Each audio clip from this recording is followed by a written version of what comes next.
ठीक है। तो हमने यहाँ पे देखो जो ये पॉइंट था P, यहाँ पे इलेक्ट्रिक फील्ड निकालनी थी, तो हमने A की वजह से इस पे लगने वाली फोर्स निकाल ली, बाहर की तरफ होगी रिपल्शन की, और B की वजह से इस तरफ होगी अंदर की तरफ। मैंने ये लाइन ड्रॉ करी, ये वाली जो लाइन है L, इसको मैंने ड्रॉ करा, A और B इसके पैरेलल ड्रॉ करा है। ठीक है, मैं फ़ोन को घुमा लेता हूँ। ठीक है, तो ये लाइन ए भी ड्रॉ कर दी।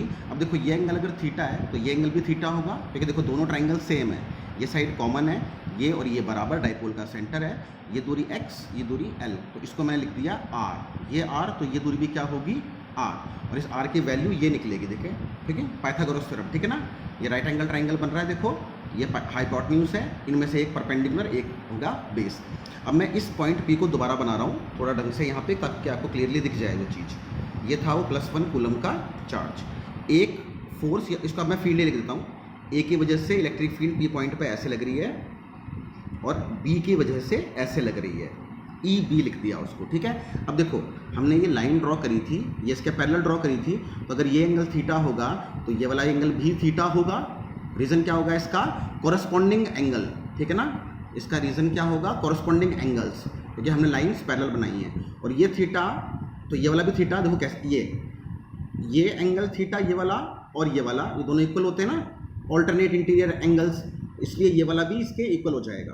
तो अब हम यहाँ पे जब डायग्राम बनाएंगे इसका, मैंने ये लाइन L बना दी, ये एंगल है थीटा और ये एंगल है थीटा, दो वेक्टर हो गए हमारे पास, दोनों के बीच में एंगल कितना है, 2 थीटा। अच्छा, अगर मैं वैल्यू लिखूँ तो ई ए की वैल्यू क्या आएगी, के, चार्ज है यहाँ पे Q, और डिस्टेंस लिया हुआ है अपन ने R, तो R²। बी वाले की फील्ड निकालूँ उसकी वैल्यू, तो वो भी कितनी आएगी, KQ बटे में R²। अभी मैं R ही लिख रहा हूँ इसको, ठीक है, ये नहीं लिख रहा ना, लंबा होगा बराबर लिखने में। तो दोनों की वैल्यू बराबर है, या तो इसको आप सॉल्व कर लो कंपोनेंट वाले तरीके से, या आप सॉल्व कर सकते हो वेक्टर वाले फॉर्मूले से।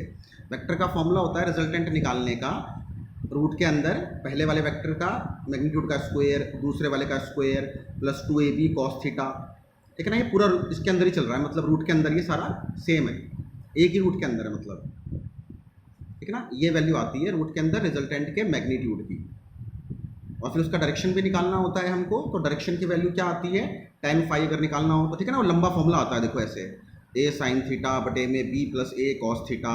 तो मुझे एंगल कौन सा होता है, फाई, जो वेक्टर b के साथ बन रहा होता है। अगर ऐसे दो वेक्टर होते हैं, एक वेक्टर a, एक वेक्टर b, तो मान लो इनका रिजल्टेंट आया r, तो उस r का मैग्नीट्यूड वो ये होता है, ये वाली चीज़, और इसका डायरेक्शन अगर मैं b वेक्टर के साथ निकालता हूँ और बोलता हूँ फाई होगा, तो उस tan फाई का फॉर्मूला वो ये वाला आता है, वेक्टर का फॉर्मूला, ये लगा करके सॉल्व कर सकते हो। दो वेक्टर, दोनों का मैग्नीट्यूड इक्वल है, चाहो तो इसको कोई वैल्यू दे दियो, इसको मान लियो अल्फा, क्योंकि वैल्यू सेम है, तो जब इस फॉर्मूले में रखोगे अल्फा बना करके तो जल्दी हो जाएगा सॉल्व, ठीक है, लेकिन थोड़ा टाइम लगेगा। अच्छा तरीका इसका लगता है कंपोनेंट वाला तरीका। कंपोनेंट वाले तरीके में फ़ायदा है कि जल्दी काम होगा, देखना, जैसे अगर ये वाला डायग्राम था हमारा, यहाँ पे ये मैंने P पॉइंट बनाया था मान लो, तो इसके ऊपर एक फील्ड ऐसे, एक फील्ड ऐसे, और ये एंगल था थीटा और ये एंगल था थीटा, ये थी A वाली फील्ड और ये थी B वाली फील्ड, ठीक है। अब यहाँ पे देखो, इसका अगर मैं इस वेक्टर का कंपोनेंट करता हूँ, ये वेक्टर था EA, इसका ये एंगल है थीटा, तो इसके कंपोनेंट क्या होंगे, एक होगा EA cos थीटा, एक होगा EA sin थीटा, ठीक है ना। वेक्टर जिसके साथ एंगल बनाता है उसको कोसता है, तो कॉस वाला ये वाला आता है। ऐसे अब मैं इस वेक्टर के कंपोनेंट ले लेता हूँ EB के कंपोनेंट कैसे आते, मान लो ये एंगल थीटा होता, ये वाला एंगल है थीटा, तो ये कितना आता वेक्टर EB cos थीटा, और ये वाला आता EB sin थीटा। देखने वाली बात ये कि जो वैल्यू है EA और EB की वो बराबर है, तो हम इसको चाहें तो अब हम इसको ऐसे बोल सकते हैं E0, अल्फा भी बोल सकते थे, कुछ भी बोल दो, वैसे तो फर्क नहीं पड़ता, ठीक है। तो अगर मैं EB को क्या लिखने लग जाऊं, E0, तो ये चीज़ क्या बनेगी ऐसे, E0 sin थीटा, और यहाँ पे भी अगर मैं EA की वैल्यू को E0 रखना शुरू कर दूंगा, तो ये वैल्यू क्या हो जाएगी, E0 cos, और ये वाली वैल्यू बन जाएगी E0 sin थीटा। तो अगर मैं इस पॉइंट P को दोबारा बना रहा हूँ यहाँ पे, तो हो क्या रहा है, देखो इसके ऊपर की तरफ एक फोर्स लग रही है, एक फील्ड है E0 cos थीटा, ऊपर की तरफ, सॉरी ऊपर की तरफ cos नहीं है, साइन है, ऊपर की तरफ पॉइंट P पे एक फील्ड लग रही है E0 sin थीटा, और एक लग रही है फील्ड इसके ऊपर नीचे की तरफ E0 sin थीटा, और देखो ये जो हॉरिजॉन्टल फोर्स आई है, ये वाली भी और ये वाली भी दोनों सेम डायरेक्शन में है तो जुड़ेंगी ये। तो हॉरिजॉन्टल डायरेक्शन में नेट फील्ड क्या हो जाएगी, E naught cos theta plus E naught cos theta. तो ये दोनों जुड़ करके क्या हो जाएंगे, 2 ई नॉट कॉस थीटा। तो नेट फील्ड ये आएगी, ये वाली कट जाएंगी। क्यों कटेंगी, देखो दोनों की वैल्यू बराबर है और डायरेक्शन कैसा है, अपोजिट।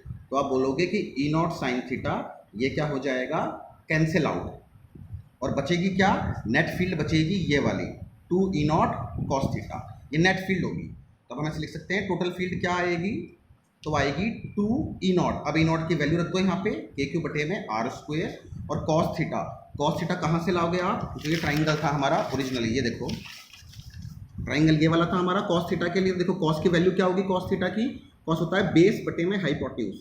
बेस तो है एडी, हाइपोटेन्यूज है ये एपी या फिर आर, ठीक है।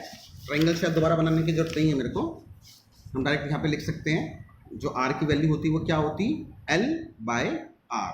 क्यों होती है एल बाय आर, एक बार फिर से देख लो, देखो इसको, ये रहा ट्राइंगल कॉस थीटा वाला, तो एल इसकी बेस है और हाइपोटेन्यूज इसकी आर है। तो कॉस थीटा क्या होता है, एल यानी बेस बटे में आर यानी कि हाइपोटेन्यूज। तो हमारे पास में फॉर्मूला ये आ जाता। अब इसको थोड़ा सिंप्लीफाई कर लेते हैं हम, इसको ऐसे लिख देते 2QL की गुणा हो रही होती K से और नीचे आता R का क्यूब। अब R की वैल्यू रख दो यहाँ से। अच्छा, इस चीज़ को क्या बोलते हैं हम, P वेक्टर यानी कि डाइपोल मोमेंट। तो आता KP और R की वैल्यू क्या थी, रूट के अंदर x स्क्वायर प्लस में L स्क्वायर, रूट के अंदर थी ये वैल्यू, ये तो R की वैल्यू थी। जब इसका क्यूब है तो पूरे का भी क्या आएगा, क्यूब, इस तरह से। तो नेट जो फॉर्मूला आएगा एंड में वो कुछ ऐसा होगा। अब इसमें आप जूम कर सकते हो केस, आमतौर पे केस कौन सा रहेगा कि डाइपोल की जो डिस्टेंस है, देखो आमतौर पे क्या आता है, केस ये वाला होता है कि जो डिस्टेंस L होती है ना वो बहुत बहुत छोटी होती है x से। मतलब डाइपोल तो होता है इतना सा, मान लो ये दोनों पॉइंट बना भी दिए मैंने, और दूरी नाप रहे होते हैं मान लो हम कोई यहाँ जा करके, तो ये डिस्टेंस बहुत ज़्यादा है। तो अगर x बहुत बड़ा होता है L से तो क्या होगा, x square plus L square, ये लगभग किसके बराबर होगा, एक्स स्क्वायर के। क्यों, देखो अगर x बहुत बड़ा है L से, अगर x ही बहुत बड़ा है L से, तो अगर आप स्क्वायर करोगे तो x का स्क्वायर तो L के स्क्वायर से बहुत बड़ा हो जाएगा। कैसे, आप एग्जांपल के लिए देखो, x मैंने लिख दिया मान लो 100 और L को मैं ले रहा हूँ 1। अब देखो x तो बहुत बड़ा है 1 से, लेकिन अगर आप x का स्क्वायर करोगे तो वो क्या आएगा, 100 का स्क्वायर 10,000, 1 का स्क्वायर 1, तो 10,000 तो और भी बड़ा है ना 1 से, जितना 100 भी नहीं था। तो इसलिए हम लिख देंगे x square plus L square को लगभग लगभग एक्स स्क्वायर के बराबर। तो जो लास्ट में हमारा फॉर्मूला बना था नेट फील्ड का वो क्या आया था, वो आया था के पी बटे में आया था आर का क्यूब, जिसको हमने ऐसे लिख लिया था, ठीक है। अब जब मैं ये रूट हटाऊंगा तो पावर क्या हो जाएगी इसकी, 3/2। तो नॉर्मल फॉर्मूला हमारे पास में ये आता, लेकिन जब मैं इसमें ये वाला केस लगाऊंगा x वाला, यानी कि x बहुत छोटा है, तो इक्वेटोरियल पॉइंट पे हमारी फील्ड कितनी हो जाएगी, के पी, यहाँ पे क्या आएगा, सिर्फ x का स्क्वायर, ठीक है, एल स्क्वायर को गायब कर दिया मैंने, पावर आएगी 3/2, 2 से 2 कट गया, तो आंसर क्या आता है, के पी बटे में x का क्यूब इक्वेटोरियल पे, ठीक है। यहाँ पे p वेक्टर क्या होता है, जो दो डाइपोल, जो दो चार्जेस होते हैं ना जिनसे डाइपोल बनता है, मान लो ये दो चार्ज थे ना q और -q, इनके बीच में मान लो डिस्टेंस होता 2L, अपन 2L ही लेते हैं आमतौर पे। तो डाइपोल मोमेंट क्या होता है, इनमें से किसी का भी मैग्नीट्यूड यानी कि पॉजिटिव वैल्यू इनटू में डिस्टेंस, तो ये p वेक्टर होता है q इनटू में 2L, ठीक है।